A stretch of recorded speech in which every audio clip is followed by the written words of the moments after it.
గుర్రం మీద కూర్చోబెట్టుకుని యుద్ధానికి వెళ్తూ ఉంటే సామంతరాజులు అందరూ ఇక్కడ తన కొడుకునే సొంతంగా వెళ్తున్నప్పుడు మనం చేస్తున్నప్పుడు మనం we have to support there is no other అని చెప్పి ఏ విధంగా తను కన్విన్స్ చేసాడు అంతే.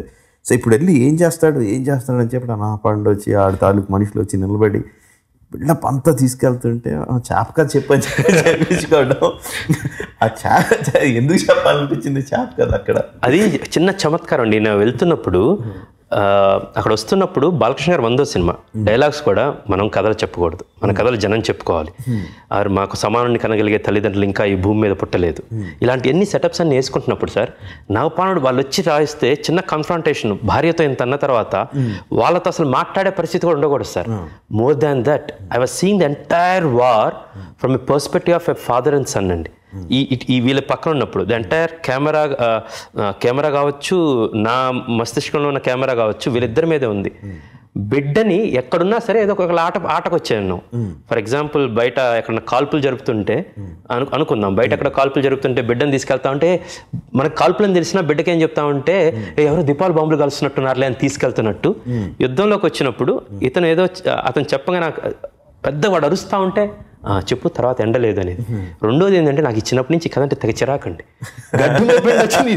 గొడవ ఏంటి దీని తాట తీలుద్దామని ఇది వచ్చినప్పుడు రామలక్ష్మణ మాస్టర్ కూర్చున్నారు. ఇది స్క్రిప్ట్ అంతా అయిపోయిన తర్వాత ఈ సీన్ ఎక్స్ప్లెయిన్ చేస్తున్నప్పుడు ఇంప్రాంప్టివ్గా వచ్చిందండి. చాలా ఇంప్రాంప్టివ్గా కొన్నిసార్లు వస్తూ ఉంటాయి కదా సార్ మనకు కథ చెప్తున్నప్పుడు అన్నమాట. రామలక్ష్మణ మాస్టర్ అందరికి వచ్చిన బోన్ స్క్రిప్ట్ అయింది, అక్కడ వేరే వర్షన్ ఒకటి ఉంది. చెప్తా మాస్టర్ అని చెప్పి వాళ్ళకి ఏదో ఫన్నీగా వాళ్ళు బాగా ఇన్వాల్వ్ అయి ఉన్నారు. సరే మాస్టర్ ఇప్పుడు బిడ్డ ఉంటా అంటే నాకు కథ చెప్పలేదు, నువ్వు అంటే సరే నేను కథ చెబుతాను రా అంటే ఈయన అని ఆ సెటప్ ఏదో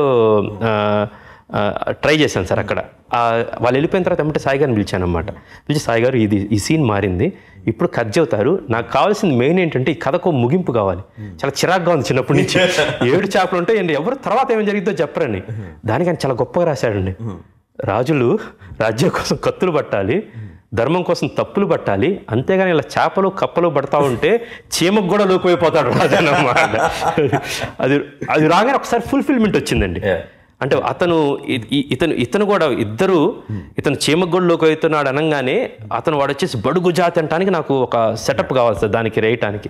సో అక్కడ అతను బడుగు జాతి అనగానే దాన్ని అట్లీస్ట్ అందరూ బాలయ్య ఈ సినిమాకి ఎందుకు నేను వెళ్తానంటే బడుగు జాతి కాదు తెలుగు జాతి అంటే అన్నగారంటే భలే ఉంటుంది, నెక్స్ట్ బాలయ్య అంటే కత్తిలా ఉంటుంది అన్నమాట. సో బాలయ్య చేత ఆ మాటనిచ్చి అండ్ సినిమా రాస్తున్నప్పుడు నేను ఎప్పుడైతే నేను కొండాపురంలో కోటిలింగాల్లో ఉంటాను, మీరు మొదట అడిగిన ప్రశ్నకి ఎందుకు ఇది చెప్పాలనుకున్నది, ఇప్పటికీ మనం ఎంతైనా బాంబేలోనో అక్కడ ఉన్నా సరే వీఆర్ సౌత్ ఇండియన్స్. జీవితం చాలా మందికి వరం,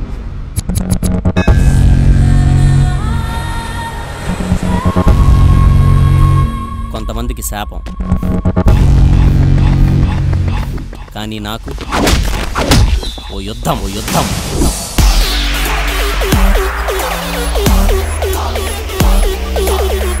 యుద్ధం అంటే ఎదురుగా ఉన్న శత్రువుతో కాదు,